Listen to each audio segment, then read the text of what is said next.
Discuss all about digestive feeding and insertion. Now coming to the definition, gastric gavage is an artificial method of giving fluids and nutrients through a tube. Gastric gavage एक ऐसी artificial method है जो इससे हम क्या कर सकते हैं, फ्लूइड एंड न्यूट्रिएंट्स सप्लीमेंट्स दे सकते हैं. Okay, that has been passed into the oesophagus stomach through the nose. और जो नेसोगैस्ट्रिक ट्यूब आप इंसर्ट करते हैं तो वो क्या जो भी फूड पास होता है इसोफेगस से स्टमक तक. पर्पस, हमारा मेन उद्देश्य क्या है, टू प्रोवाइड एडिक्वेट न्यूट्रिशन, कि हम पेशेंट को अच्छे से न्यूट्रिशन प्रोवाइड कर सके. To give large amount of fluid safely, हम जितना भी फ्लूइड है लार्ज अमाउंट में दे सके. To provide nutrition when sucking and swallowing reflexes are weak और एब्सेंट. हम नेसोगैस्ट्रिक ट्यूब फीडिंग इसलिए देते हैं बिकॉज ऑफ पेशेंट का अगर पेशेंट जब स्वेलो करता है, स्वेलो करने में निगलने में प्रॉब्लम होती है, या फिर माउथ में अल्सर आ जाते हैं, या फिर कुछ पेशेंट ने पॉइजन पी लिया है, तो इस टाइम पे हमको नेसोगैस्ट्रिक ट्यूब डालना होता है. और नेसोगैस्ट्रिक ट्यूब का मेन पर्पस ये है कि पेशेंट को न्यूट्रिशन की डेफिशिएंसी ना हो. To prevent dangers of parental feeding. जो भी पेरेंटल फीडिंग का मतलब होता है कि जो आईवी फॉर्म में आप दे रहे हैं, तो उससे अच्छा आप क्या जितना भी न्यूट्रिएंट सप्लीमेंट हो वो नेसोगैस्ट्रिक ट्यूब से देना चाहिए.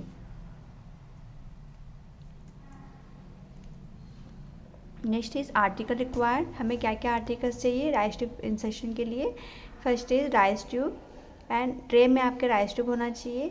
Toomey syringe, xylocaine jelly, sticking stethoscope, bowl with water, litmus paper, mackintosh with cover, gloves, paper bag, कॉस्पीस, आउंस ग्लास. अब 5 methods of Ryle's tube insertion होती है. फर्स्ट आप देख सकते हैं, फर्स्ट आप पेशेंट का जब भी आप जो टोमी सिरिंज होती है आपके पास, उसमें आप 5 to 10 ml एयर इंसर्ट करेंगे. इंसर्ट फिल करने के बाद में आपने राइस ट्यूब का जो एंडिंग पॉइंट है उसमें आपको क्या करना है, क्लिक करना है, इंसर्ट करना है. एयर जो भी एयर आपने फिल किया था वो इंसर्ट करना है, और आपने जो स्टेथोस्कोप लिया है वो लेफ्ट हाइपोकॉन्ड्रिक रीजन में रखना है, और वहाँ पे हुश साउंड सुनाई देगा आपको. दैट मीन्स ये करेक्ट पोजीशन पे गया है राइस ट्यूब. आपने राइस ट्यूब इंसर्शन आपने करेक्ट साइट में, करेक्ट जिफर्ड प्रोसेस जो होती है हमारी, वहाँ पे इंसर्ट किया है. एंड सेकेंड वन इज़ आपने एस्पिरेशन से आप दे सकते हो, जो भी स्टमक का कंटेंट है वो एस्पिरेट करके देखना है. और third one is litmus paper. Litmus paper में आप देख सकते हो एसिडिक है या एल्कलाइन है, उससे भी आप पता कर सकते हैं. और फोर्थ मेथड में आप देख सकते हैं एक्सरे भी होता है. फोर्थ मेथड आपका, एक बाउल में आपको सलाइन लेना है जिसमें अगर बबल्स आते हैं तो दैट्स रॉन्ग, कि ये जो आपने राइस ट्यूब इंसर्ट किया है वो स्टमक में ना जाते हुए लंग्स में चला गया है. तो जो भी बबल्स आपके बाउल में बबल्स नहीं बनना चाहिए, बबल्स नहीं होना चाहिए. And fifth last method is X ray. आप एक्सरे से पता कर सकते हैं कि राइस ट्यूब का प्लेसमेंट सही है या गलत है. Now coming to the Ryle's tube insertion. First ही आप जब राइस ट्यूब इंसर्ट करते हैं तो आपको हैंड वॉश करना है. Second one is measure distance of tube from tip of the patient's ear lobe to nose to tip of xiphoid process. सबसे पहले आपको क्या करना है, टिप लेना.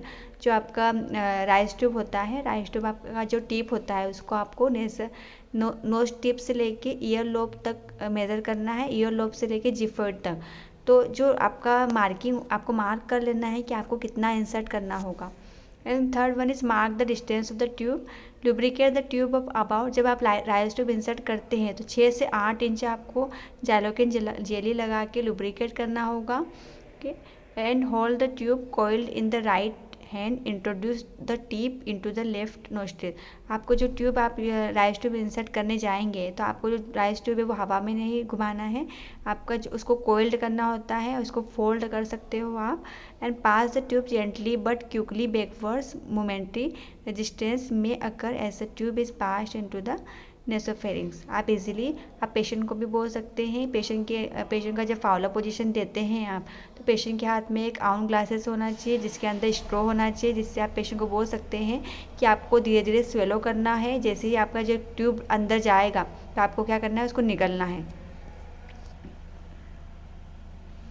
When the tube reaches the pharynx, the patient may gag allow him to rest for a moment. Have the patient take the sips of water on command. Advise the tube 3 to 4 inches each time swallow. धीरे धीरे आप क्या करते हो, जब tube insert करते जाते हैं तो पेशेंट को बोलना है आपको थोड़ा पानी पीना है और वो स्वेलो करना है, निगलना है. Okay. Make sure tube is in the stomach. आपको श्योर करना है, जैसे मैंने आपको 4-5 मेथड बताई है कि आप उससे श्योर कर सकते हैं कि पेशेंट का राइट प्लेसमेंट है या नहीं. क्या क्या मेथड थी. फर्स्ट आपका देख सकते हो आप हुज साउंड आपको सुनाई देता है. इसमें आप लेफ्ट हाइपोकॉन्ड्रिक रीजन में आप क्या रखते हैं, स्टेथोस्कोप रखते हैं और आपने जो टोमी सिरिंज उसमें एयर फिल्ड किया और उसको पुश करते हैं. और सेकंड मेथड में आप एस्पिरेशन मेथड होता है जिसे आप एस्पिरेट करके चेक कर सकते हैं. और थर्ड मेथड में आप क्या कर सकते हैं, लिटमस पेपर पे चेक कर सकते हैं. फोर्थ मेथड में आप एक बाउल में सलाइन लेके उसमें बबल्स आए हैं या नहीं वो चेक कर सकते हैं. Last method is X ray. Now coming to the nursing management, before the procedure आपको क्या करना है, ये बिफोर द प्रोसीजर आपको करना है पेशेंट को प्रोसीजर जो भी आप पेशेंट के साथ राइस ट्यूब इंसर्ट कर रहे हैं पेशेंट को, तो आप उसे क्या करना है, explain the procedure to the patient and the need for the Ryle's tube insertion. कि आप प्रोसीजर क्यों करना चाह रहे हैं वो भी आपको एक्सप्लेन करना है और राइस ट्यूब इंसर्शन का क्या नीड है. Assess the patient's abdomen by inspecting for the presence of distension, auscultation for bowel sound and palpating the abdomen for firmness और टेंडरनेस. आपको पेशेंट का कंडीशन असेस करना है. आप पेशेंट का एब्डोमेन फुलनेस है कि नहीं वो भी चेक कर सकते हो. इंस्पेक्शन मतलब देखना. एंड डिस्टेंशन तो नहीं है एब्डोमेन. पेशेंट को असाइटिस वाले पेशेंट होते हैं या फिर पेशेंट के जो एब्डोमेन है वहाँ पे पानी भरा रहता है वो भी आप फील कर सकते हो. टेंडरनेस तो नहीं है. पेल्पेट करके देख सकते हो, साउंड सुन सकते हो, बबल साउंड सुन सकते हैं पेल्पेट करके जिसमें कोई टेंडरनेस तो नहीं है. Check for today's order for the need for insertion of Ryle's tube and the amount of feed to be given. आपको डॉक्टर ऑर्डर शीट में देखना है कि राइस ट्यूब क्यों इंसर्ट करना है. ठीक है, कि राइस ट्यूब इंसर्ट करना भी है तो किस जिसका फ्रेंच क्या है, कितना कौन सा इंच आपको कब इंसर्ट करना होगा, और जो अमाउंट आप फीड देना चाह रहे हैं कि आपको कितना अमाउंट देना होगा, लिक्विड डाइट कितना देना होगा, वो भी आपको मेजरमेंट चेक करना होगा. जब भी आप जो भी फीड देते हैं तो आपका उसमें होता है सीसी. आप एमएल में नहीं बात करेंगे. 250 cc, 300 cc, 50 cc.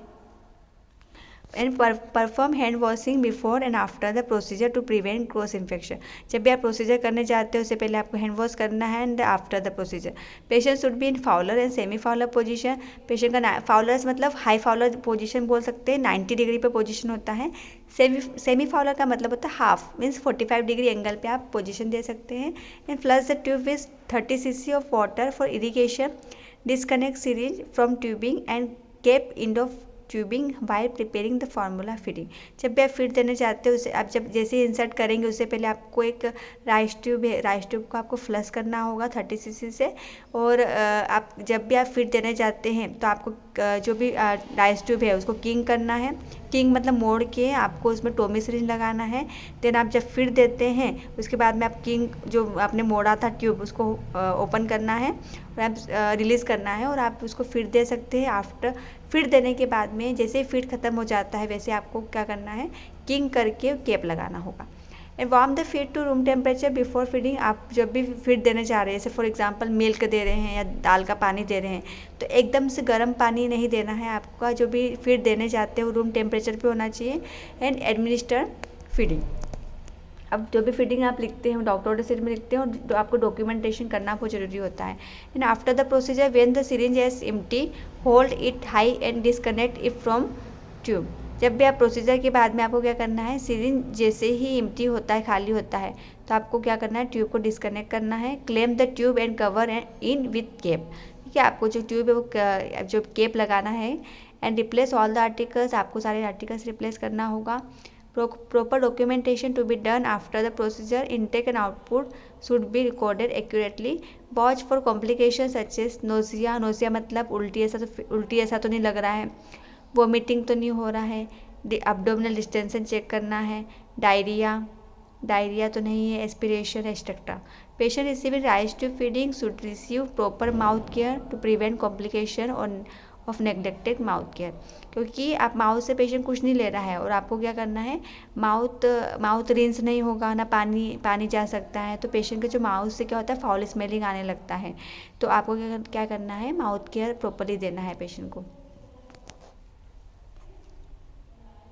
Nursing diagnosis, जब भी पेशेंट का जो भी डायग्नोसिस, बीमारी का पता कैसे करते हैं, आपके जो डायग्नोस्टिक टेस्ट ही बीमारी का पता लगाती है। जैसे आप देखोगे x ray, CT scan, MRI, blood test, यही आपको बताएंगे कि पेशेंट का एक्चुअल में डायग्नोसिस क्या है। ना डॉक्टर बताएंगे ना नर्सेस बताते हैं कि जैसे रिपोर्ट आता है वैसे जो डायग्नोसिस बनता है वो डॉक्टर आपकी फाइल में लिख देते हैं।